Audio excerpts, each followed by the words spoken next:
어떤 한 성도님에 관한 얘기를 먼저 드리고 말씀을 시작하고자 합니다. 이 성도님은 늘 조용하고 따뜻한 성품의 소유자셨습니다. 교회에서 누가 힘들어하면 가장 먼저 다가가서 손을 내밀어 주고 또 다독거려 주었던 성도였습니다. 기도 제목을 들으면 집에 돌아가는 길에 잊지 않고 마음에 품고 기도하는 그런 신앙의 사람이었습니다. 그런데 어느 날 그분에게 암 말기 판정이 내려졌습니다. 그리고 의사는 조심스럽게 남은 시간이 얼마 남지 않았다고 이야기를 해주었습니다. 주변에 있는 가족들도 충격을 받고 성도들도 참 마음이 아팠지만 정작 이분만큼은 조용히 웃으시며 이렇게 말했습니다. 저는 죽는 게 무섭지 않습니다. 예수님이 먼저 가신 그 길을 저도 따라가면 되는 것입니다. 저는 오히려 이 시간에도 제가 예수님을 닮아갈 수만 있다면 나머지 그 시간을 그렇게 사용하고 싶고 그것만으로도 감사합니다. 이렇게 고백을 했습니다. 그분은 병원 병실을 예배의 공간으로 만들기 시작했습니다. 찬송을 조용히 부르고 말씀을 묵상하면서 방문하는 사람들이 있다면 그분들의 손을 잡고 본인이 그 사람들을 위해서 기도해 주기 시작했습니다. 의사와 간호사들 몇몇은 그 모습을 보고 의아해하기 시작했습니다. 어떻게 이 상황에서 이렇게까지 평안할 수가 있는가? 실제로 그 환자에게 물었습니다. 그러자 이 성도는 미소를 지으며 이렇게 말합니다. 예수님이 살아계시기 때문입니다. 예수님이 부활하셨기 때문입니다. 이것이 바로 제 평안의 이유입니다. 이렇게 말했습니다. 그의 마지막은 슬픔이 아니라 고통이 아니라 아쉬움이 아니라 은혜였습니다. 장례식 날 그의 가족과 성도들은 눈물을 흘리면서도 그분에 대해서 이렇게 말했습니다. 이분은 떠나신 것이 아닙니다. 부활의 능력으로 승리하셨고 하나님께 가셨습니다.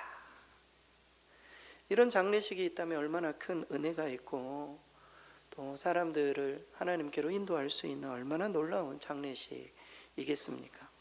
부활신앙이라는 것은 단순히 부활절 하루의 고백만이 아니라 우리의 매일의 삶 가운데 그 신앙, 그 믿음으로 이렇게 드러나고 나타내는 실천적인 삶임을 이 성도의 삶은 우리에게 보여주고 있습니다. 사도 베드로는 그 내용에 대해서 이런 고백을 했습니다. 베드로전서 1장 3절 우리 스크린 같이 한번 읽겠습니다. 우리 주 예수 그리스도의 아버지 하나님을 찬송하리로다.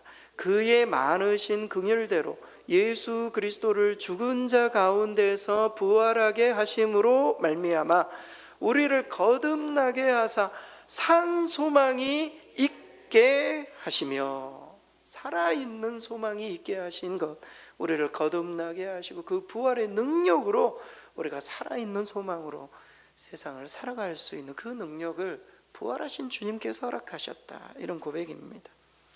우리는 지난 부활절을 지나고 나서 다시 일상으로 다 돌아가셨습니다. 우리는 이 질문을 동일하게 우리에게 던져야 할 것입니다. 부활은 내 삶에 어떤 변화를 가져왔는가? 부활은 우리의 삶에 어떤 변화를 일으켰는지 우리 스스로에게 물어야 할 것입니다.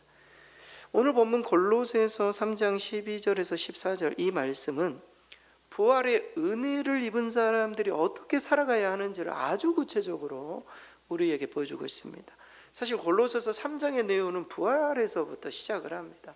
부활의 능력에 참여한 사람들, 새로운 산소망을 가진 사람들, 새로운 생명을 소유한 주의 백성들이 이 부활의 능력이 삶 가운데 어떻게 흘러가야 되는지를 가르쳐주는 그런 내용이에요.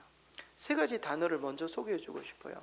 우리의 성품에서, 두 번째는 용서를 통해서, 세 번째는 사랑을 통해서입니다. 이 세 단어가 오늘 본문의 핵심 단어입니다. 물론 이 성품이라는 단어는 등장하지 않지만 예수님의 성품을 다해라고 했어요. 그것을 성품으로.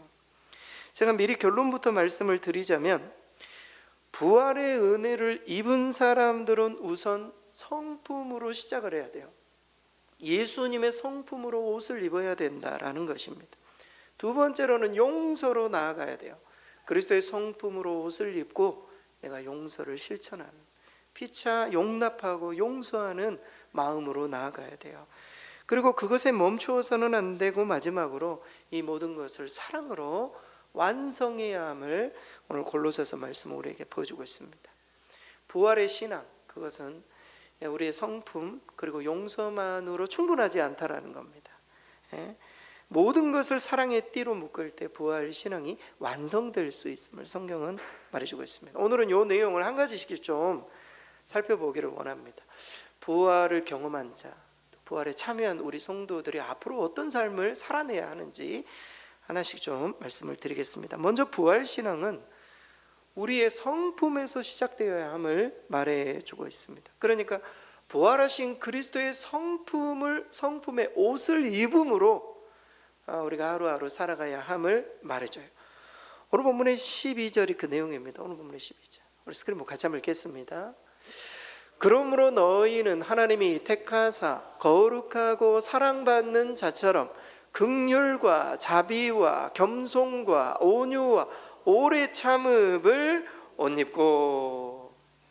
오늘 본문의 12절은 그러므로 이렇게 시작이 돼요. 그러니까 1절부터 12절까지의 내용을 먼저 소개하고 난 다음에 부활에 대해서, 여러분 오늘 1절 우리가 읽지는 않았지만 1절에 이런 표현이 있죠. 그러므로 너희가 그리스도와 함께 다시 살리심을 받았으면, 부활에 관한 새 생명, 우리가 예수 그리스도로 말미암아 부활에 참여했다면 그러므로 너희는 이렇게 해야 된다 하면서 구체적인 삶을 요청하고 있는 내용이에요. 그 구체적인 삶을 요청하면서 하나님이 택하사 거룩하고 사랑받는 자처럼 이렇게 말해주고 있어요. 우리 모두가 신분이 바뀌었다라는 겁니다. 하나님이 택하신 거룩하고 사랑받는 자녀처럼 우리가 행동해야 함을 말해주고 있습니다. 그러니까 부활을 소유한 자로서 어떻게 살아가야 하는지 이 말씀을 주고 있어요. 그럼 어떻게 살아가야 되는가? 옷을 입으라는 겁니다. 어떤 옷을 입는가? 오늘 본문에 등장해요. 긍휼과 자비와 겸손과 온유와 오래 참음으로 옷 입어라. 성경은 그렇게 말해주고 있습니다. 이것을 저는 성품이다, 그리스도의 성품, 예수님의 성품으로 옷을 입어야 된다. 그러니까 이 부활신앙이라는 것은 겉으로 드러나는 어떤 외적인 것보다 우리의 내적인 변화를 가장 먼저 우선하고 있음을 말해주고 있어요. 부활신앙을 가져서 우리가 이 12 제자들처럼 그런 능력으로 밖에 나가서 복음을 전하고, 이거 이전에 우리가 그리스도의 성품으로 옷을 입는 것, 여기서부터 시작되어야 함을 말해주고 있어요. 부활이라는 게 죽음에서 생명으로 겉으로 드러나는 그런 외적인 것도 있지만 옛사람의 성품에서 새사람의 성품을 입는 그런 내적인 변화를 강조하고 있음을 말해주고 있습니다. 그럼 이 5가지 성품이 어떤 성품인지 하나씩 좀 소개해 드리겠습니다. 첫째는 긍휼이에요. 긍휼. 긍휼이라는 단어는 제 헬라어로 좀 표현을 해놨는데 좀 어렵죠. 이 표현은 깊은 곳에서 터져나오는 연민과 동정을 의미해요. 우리의 속 깊은 곳에서 우리 주님이 우리 가운데 내주하심으로 나타나는, 여러분 예수님께서 이 세상에 오셨을 때 무리들을 바라보시면서 긍휼히 여기셨어요. 무리를 긍휼히 여기사 병자들을 치료하시고, 이 긍휼, 예수님의 긍휼이에요. 우리의 심령 깊은 곳에서 우러나오는 동정함, 연민의 감정입니다. 여러분 요즘 재난의 사건도 많고 참 많은 일들이 있잖아요. 이런 모습들을 보면서 안타까워하고 주님의 마음을 품는 것, 이것이 긍휼이에요. 부활의 신앙은 긍휼이 있어야 된다라는 겁니다. 두 번째는 자비예요. 자비. 이 자비라는 단어는 선한 행동으로 나타나는 친절을 의미해요. 무슨 말이냐면 우리의 마음으로만 그냥 저 사람 도와야 되겠다 이 정도가 아니에요. 우리의 행동으로 드러나는, 우리의 행위로 나타나는 친절을 의미하는 단어가 바로 자비라는 단어입니다. 부활신앙은 이것을 요구하고 있다는.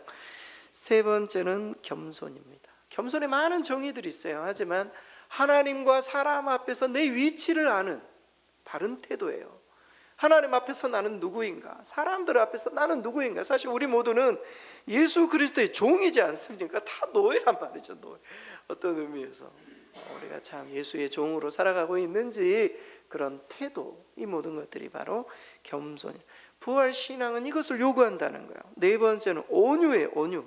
온유라는 단어는요, 분노를 억제하는 거예요. 내가 힘은 있어요. 하지만 그 힘을 통제하는 부드러움을 말해요. 이것을 바로 온유라는 거예요. 온유. 여러분, 우리에도 온유가 있는지 모르겠어요.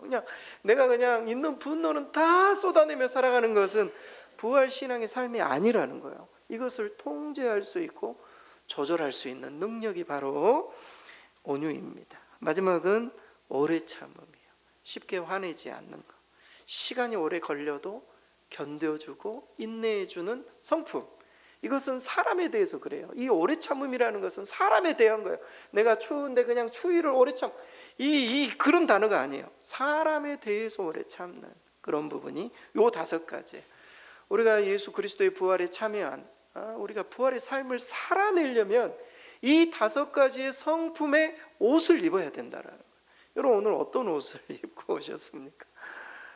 그리스도의 성품의 옷을 갈아입을 때 우리가 부활 신앙을 살아낼 수 있음을 성경은 말해주고 있습니다. 부활의 옷을 입는 것. 그래서 존 맥스웰이라는 그 리더십 목사님이신데요, 이분이 이런 이야기를 했어요. 재능은 선물이고 성품은 선택이다, 이런 이야기를 했어요. 재능은 하나님이 주시는 선물이지만 성품은 우리 스스로가 선택할 수 있다는 거예요. 오래 참고 온유하고 내가 선택하는 그것에 따라 성품이 길러지는 말이죠. 오늘부터라도 이 5가지의 성품을 우리가 길러낼 수 있다라고 성경은 말해주고 있어요. 부활신앙은 성품의 변화로부터 시작됨을 말해주고 있습니다. 여러분, 과거에 성 어거스틴 여러분 기억하시죠? 이분이 젊은 시절에 엄청나게 방탕한 삶을 살고 만이교에 심취하고, 이게 이단이죠. 이단교에 심취하고 막 이러다가 후에 이 모니카 어머니의 기도로 말미암아 하나님께로 돌아옵니다. 그러면서 사람들을 자비롭게 대하고 겸손한 마음으로 끝까지 주의를 감당했던 주의 종으로 자리매김을 했어요. 여러분, 그의 삶의 성품의 변화가 부활 신앙의 증거라는 거예요. 우리가 예수님을 만나고 우리의 성품이 바뀌고, 여러분, 우리가 어떻게 구원받은 백성으로서 우리가 하나님 앞에 내가 변화됐다라고 증명해내는가? 물론 그것이 구원의 조건이 될 수는 없지만 우리의 성품의 변화예요. 예수님을 닮아가는 그런 성품의 변화. 이것을 통해서 부활 신앙에 참여할 수 있고 또 부활의 삶을 우리 가운데 살아. 이것이 시작이라는 겁니다. 시작. 완성이 아니라 시작. 우리의 성품의 변화로부터 시작됨을. 요 5가지 좀 어렵지만 우리의 성품이 정말 바뀌었는지, 나는 정말 부활에 참여한 주의 종들, 주의 백성으로 내 성품은 정말 주님을 닮아가고 있는지, 내 안에 긍휼과 온유와 오래 참음과 자비와 이런 어떤 성품들이 드러나고 있는지를 꼭 한번 체크해 보시고 오늘부터라도 내 성품을 좀 개발해야 되겠다, 이런 마음으로 부활에 참여하실 수 있기를 바랍니다. 2번째 부활 신앙은 용서로 나아가야 함을 말해주고 있어요. 성품의 변화, 이건 개인적인 것이죠. 개인의 어떤 성품의 변화, 이 변화뿐만이 아니라 내 주변에 있는 사람들, 이 공동체의 변화로 나아가야 함을 말해주고 있습니다. 서로의 관계 속에서 서로 용납해주고 용서하는 관계로 나아가는 것, 이것이 부활 신앙의 삶이라는 거예요. 오늘 본문의 13절 말씀, 우리 스크린 같이 한번 읽겠습니다. 누가 누구에게 불만이 있거든 서로 용납하여 피차 용서하되 주께서 너희를 용서하신 것 같이 너희도 그리하고. 서로 용납하고 피차 용서하라. 여러분, 골로새 교회는 이방인 교회였습니다. 그래서 유대인들과 이방인들의 보이지 않는 알력이 있었어요.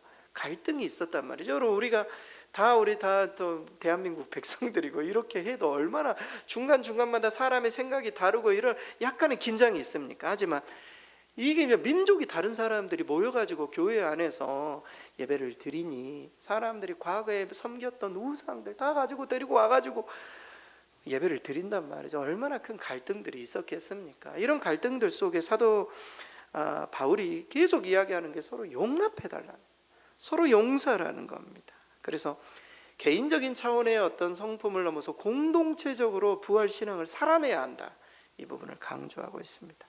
여러분, 이 용납하다는 이 단어는요, 우리의 관계 안에서 참아주는 자세를 말하는 거예요. 사람들마다 생각이 다르고 기질도 다르잖아요. 여러분, 우리는 많은 사람들을 서로 이해할 필요가 있어요. 오해하면 갈등이 일어나게 되어 있으면 서로 이해하게 되면 저분은 이럴 때 저렇지 이렇게 하고 넘어가 줄 수가 있잖아요. 근데 이게 안 되면 서로 갈등이 있어요. 서로 용납하는 것은 관계 안에서 서로를 이해해주고 참아주는 그런 자세를 의미합니다.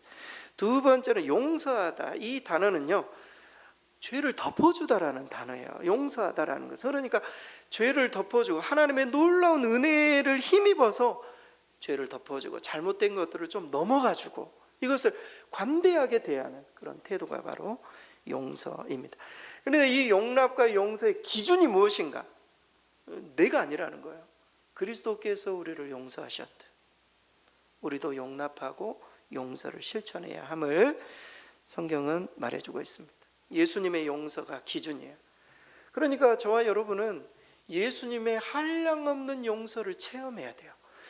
여러분, 우리가 살아오면서 얼마나 많은 죄를 지었습니까? 저도 어렸을 때 진짜 깽판은 아니지만 정말 어렸을 때 맘대로 어머니 매일 장사하러 나가시고, 그러니까 혼자 있으니까 내 마음대로 살잖아요. 그래서 부지불식간에 얼마나 많은 죄를 지었는지 몰라요. 살아오면서 정말 이 모든 것들이 다 죄구나. 하나님 앞에 하나님의 어떤 명령과 하나님의 어떤 그 말씀 앞에 얼마나 많은 죄를 지었는지, 제가 예수님 믿고 난 다음에 제 과거를 되돌아보면 와, 정말 이 많은 죄인 하나님이 내 과거의 죄, 내 현재의 죄, 미래의 죄까지도 다 그냥 덮어주시기 위해서 주님이 십자가에 못 박혀 죽으셨구나. 이걸 생각하면요, 얼마나 큰 은혜인지 몰라요. 그러면 이 넓은 사랑과 용서를 받은 우리가 조그마한 잘못한 사람들의 이것을 참지 못하고 용서하지 못하고 품지 못하고 살아간다는 게 얼마나 어불성설입니까?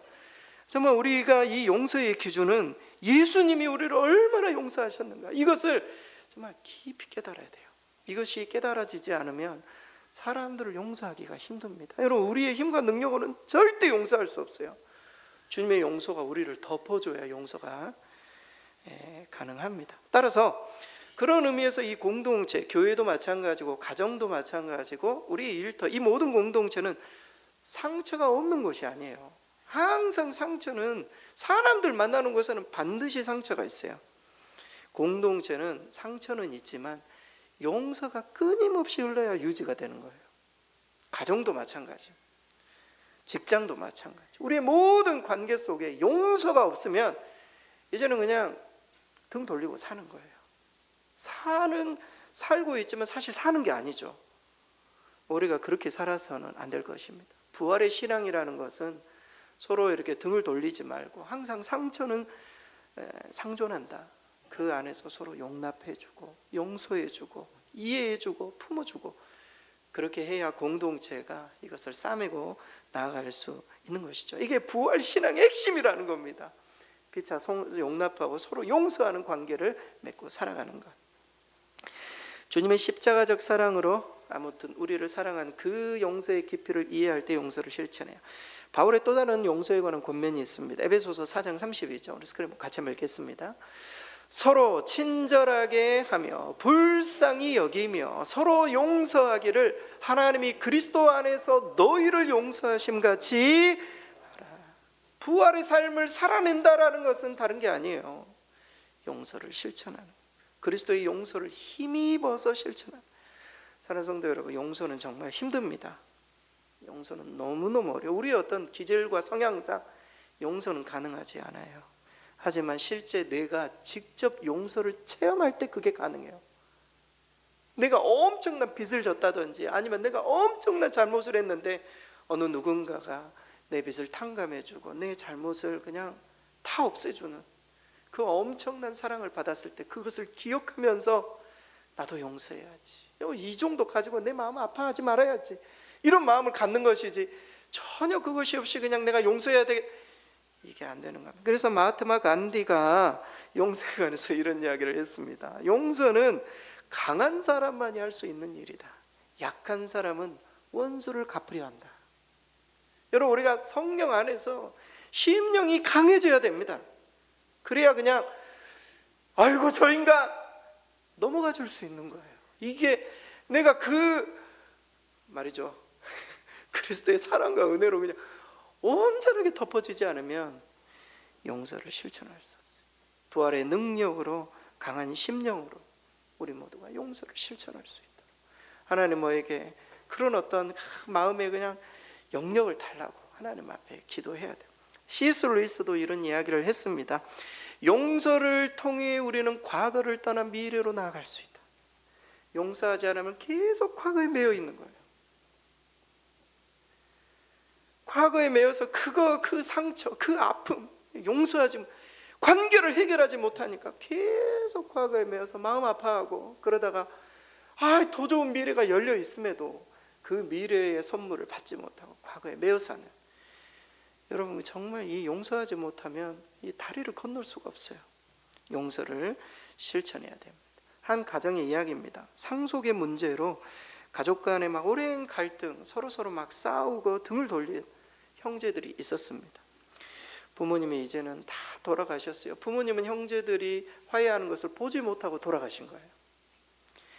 부모님 장례식 때 부모님이 장례식 옆에 놓아둔 편지 하나가 이 두 형제의 갈등, 이 안 좋은 관계를 회복시켰습니다.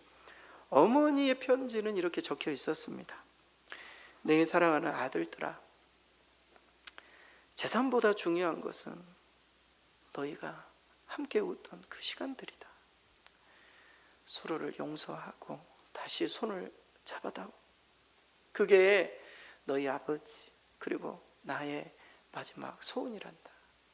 짧게 그 글을 장례식장에 내 아들 들어오면 읽어달라고 이렇게 맡겨 놓은 것입니다.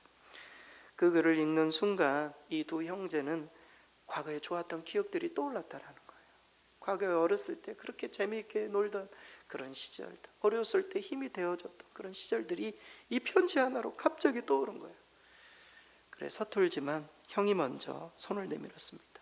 내가 정말 미안했다고, 내가 정말 실수했다고 이렇게 손을 내밀자 동생이 저도 미안했다고, 형 정말 죄송했다고 그렇게 손을 붙잡았다라는 이야기입니다.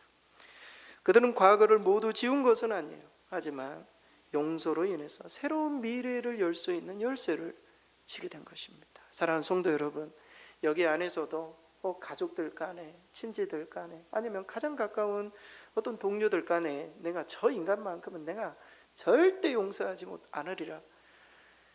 아니 주님이 우리를 그렇게 용서하셨는데 절대라는 말이 어디 있습니까? 절대. 그냥 다 내려놓고 마음 가운데 품고 내가 큰 넓은 사랑으로 내가 끌어안으리라. 저 인간 내가 품으리라. 이런 마음으로 나아갈 때 우리가 부활의 삶을 살아낼 수 있는 거예요. 과거에 매이지 않고 더 희망찬 미래를 열어갈 수 있는 것입니다. 어렵고 힘들지만 우리가 부활의 주님이 나를 용서하셨듯 우리도 용서를 실천해서 좀 더 하나님께서 우리에게 예비하신 새로운 소망 가운데 나아가신 저 여러분 되실 수 있기를 바랍니다.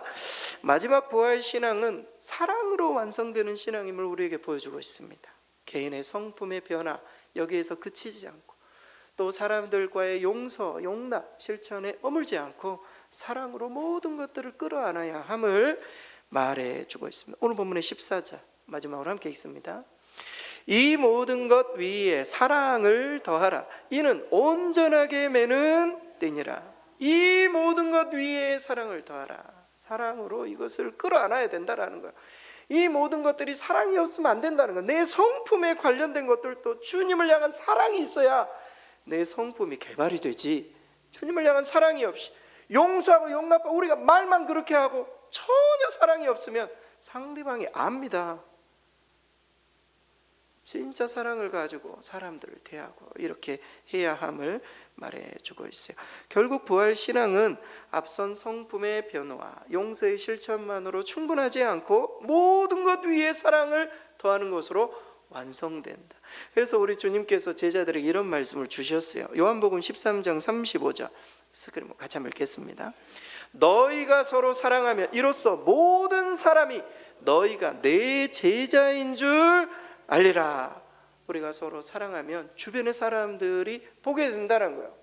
가정에서는 아빠, 엄마가 서로 그리스도 안에서 사랑의 관계를 맺고 그러면 자녀들이 알게 된다는 거예요.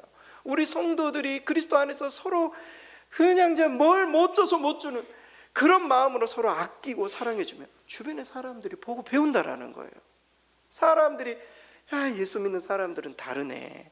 여러분 터툴리안이라는 초대 교부의 책에 보면은요, 로마 사람들이 그리스도인들을 보고 놀란 사실이 있어요. 뭘 보고 놀랬는가? 그리스도인들이 서로 사랑하는 것을 보라. 전염병이 생겼어도 말이에요, 사람들은 가족들 다 도망가. 로마인들 얼마나 향락 그렇게 살았습니까? 어린이들 다 도망갔대요. 그리스도인들이 남아서 감염병에 걸린 사람들을 치료해주고 사랑으로 닦아주고 이런 모습을 보고 로마인들이 놀란 거예요. 그리스도인들이 사랑하는 모습을 보라고. 사랑하는 성도 여러분, 제가 좀 결론을 맺고 싶어요. 부활신앙을 우리가 살아내야 되는데 어디서부터 시작을 해야 되는가? 첫째, 우리의 성품에서 시작을 해야 돼요. 성품은 우리가 길러내는 겁니다. 지금부터라도 시작할 수 있어요. 두 번째, 우리의 관계 속에서 서로 용납하고 용서하는 관계 속으로 나아갈 때 이게 진행이 되는 거예요. 마지막은 이 모든 것들을 그리스도의 사랑으로 묶어버릴 때 우리가 부활의 신앙을 살아내고 주변에 있는 사람들이 저 사람은 정말 예수 믿는 사람 맞구나, 도전도 받고 우리의 삶을 통해서 우리 전도가 이루어질 것입니다. 앞으로 부활 신앙을 남아있는 우리 인생 기간 동안에 살아내어서 부활절만이 아니라 우리가 부활의 삶을 매 순간 살아내므로 부활의 증인으로 살아가시는 저와 여러분 되실 수 있기를 바랍니다.